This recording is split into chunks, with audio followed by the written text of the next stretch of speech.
Guía didáctica digital como estrategia fonoaudiológica para informar sobre el normodesarrollo del habla en niños de 3 a 5 años. Módulo 2, segunda parte. Factores que intervienen en el normodesarrollo del habla. Para que una persona pueda hablar, su cerebro necesita desarrollarse bien, sobre todo en dos áreas específicas. Una que sirve para armar las palabras, que es el área de Broca, y la otra que es para entender las palabras, que es el área de Wernicke. La parte de armar las palabras ayuda a mover la boca, la lengua y otras estructuras para decir las palabras una detrás de otras, como en una oración. También entiende cómo se juntan las palabras y pone emociones en lo que decimos. La parte para entender las palabras nos deja captar qué significan las cosas que oímos o leemos y une todo eso con lo que pasa alrededor para que tenga sentido. Estas dos partes del cerebro están conectadas por un puente llamado fascículo arqueado. Estas dos trabajan juntas para que podamos hablar y entender sin ningún tipo de problema.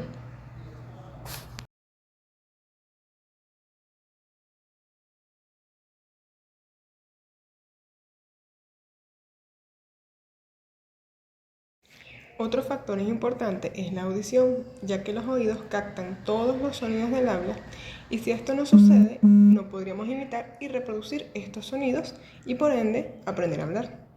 También son indispensables varias partes de nuestra cara y nuestro cuello a las que llamamos estructuras anatómicas del habla.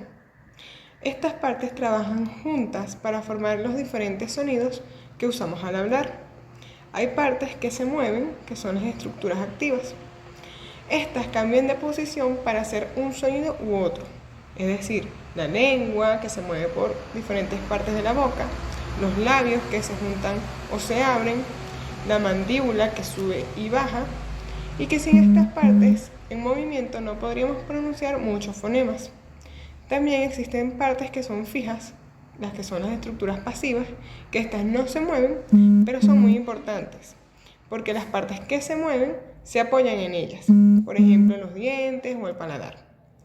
Hay otras partes que hacen ambas cosas, es decir, son estructuras mixtas. Y algunas de estas partes tienen un poco de los dos roles, es decir, se mueven y sirven de apoyo.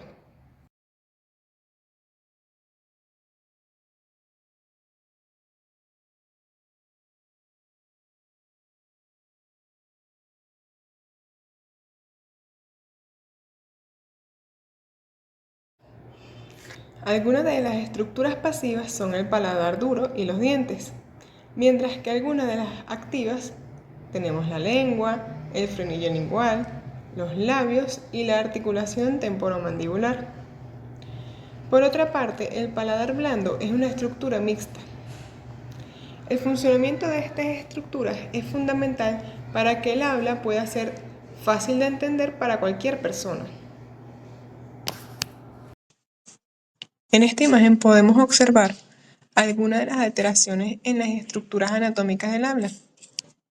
El frenillo lingual corto o con una implantación alterada, también fisuras, ya sean fisuras labiales, palatinas o hendiduras labiopalatinas.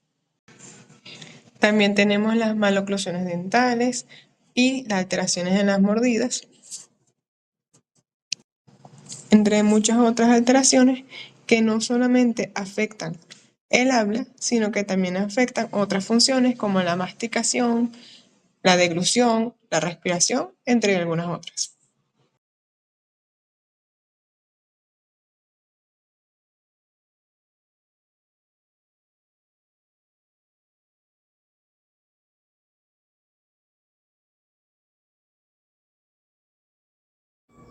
Otro aspecto importante son las habilidades cognitivas. Entre ellas está la atención, la memoria procedimental, que es el tipo de memoria que nos recuerda cómo hacer las cosas. En este aspecto sería el orden de los sonidos para formar las palabras y hablar. Funciones ejecutivas, que son las habilidades de planificación y organización. La percepción del habla, que es la capacidad de entender los sonidos del habla. La interacción social, que es la manera en cómo nos relacionamos con otro.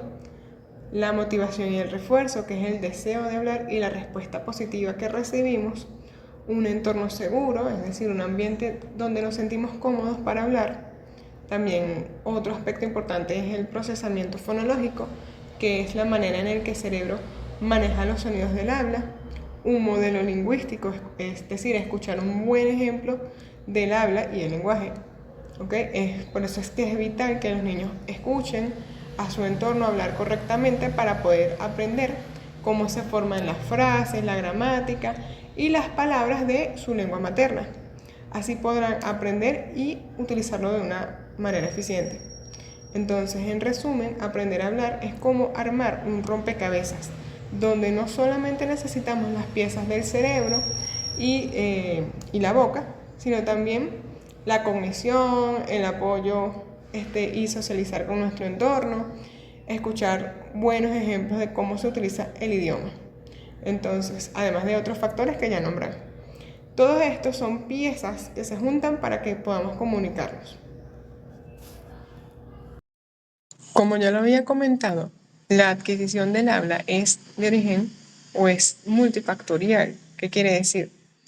Que requiere que cada uno de esos factores esté presente y la alteración o la ausencia de uno de estos afecta tanto la adquisición, el aprendizaje o la producción del habla. Por otra parte, tenemos que la adquisición y el aprendizaje fonético-fonológico no son iguales. La adquisición se refiere más a la ejecución de manera exitosa en algunos momentos o en ciertos entornos. Puede ser en entornos terapéuticos. Por ejemplo, aquí está un ejemplo con el fonema P. Entonces, si solo está adquirido, puede ser que el niño lo diga de manera correcta, es decir, pato, en alguna ocasión o bajo el modelo. Pero en otras ocasiones puede ser que diga ato, tato, ¿Qué quiere decir? Que es algo inestable. Por otra parte, el aprendizaje es cuando ya la habilidad está generalizada y la puede ejecutar sin ningún esfuerzo, y en cualquier ámbito o en cualquier entorno. Entonces, en este mismo caso, si el niño ya aprendió el fonema P, entonces podría decir pato, puede ser la palabra, puede decir la oración, puede decirlo en una frase o puede integrarlo ya dentro de su habla. El pato es amarillo, me gustan los patos porque fui al zoológico y vi uno y me gustó. O sea, va a decir la palabra correcta siempre, ya sea en palabras, en oraciones, en su habla, en cualquier momento, en cualquier entorno.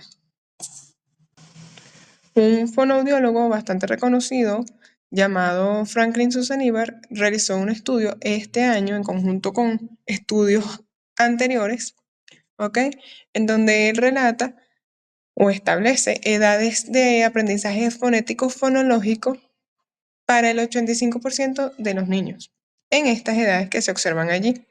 Es decir, que el 85% de los niños ya han aprendido estos fonemas en las edades que allí se observan.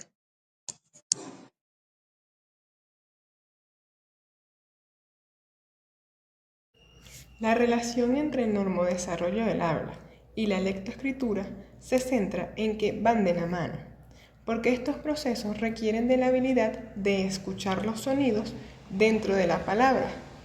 A esto lo llamamos conciencia fonológica. La lectura y la escritura se basan en algo muy simple. Cada letra o grafema que veo representa un sonido o fonema que digo. Entonces, para poder leer, el cerebro necesita saber escuchar y organizar esos sonidos por separado, que esto sería el componente fonológico, y saber producirlos de manera correcta, que esto sería el componente fonético. Entonces, si un niño confunde o no distingue bien el sonido de la R y el de la L al poder hablar, será difícil que sepa qué letra debe poner cuando la vea o la escriba en una palabra. Pero, ¿por qué es importante este sonido para leer? Porque el sonido te da la clave para descifrar lo escrito. Es decir, primero aprendemos a hablar y a escuchar los sonidos del idioma y luego utilizamos esa habilidad para descomponer las palabras en sonidos. Finalmente, luego conectamos esos sonidos que están descompuestos uno por uno con las letras que vemos escritas.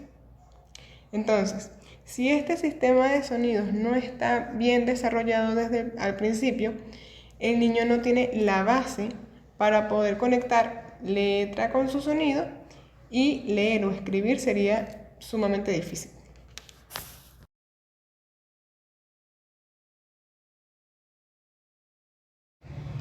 La conciencia fonológica tiene niveles.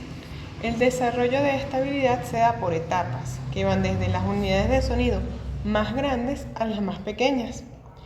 Por ejemplo, la conciencia léxica implica entender que lo que se escucha no es una acumulación de sonidos juntos, sino que se componen de palabras.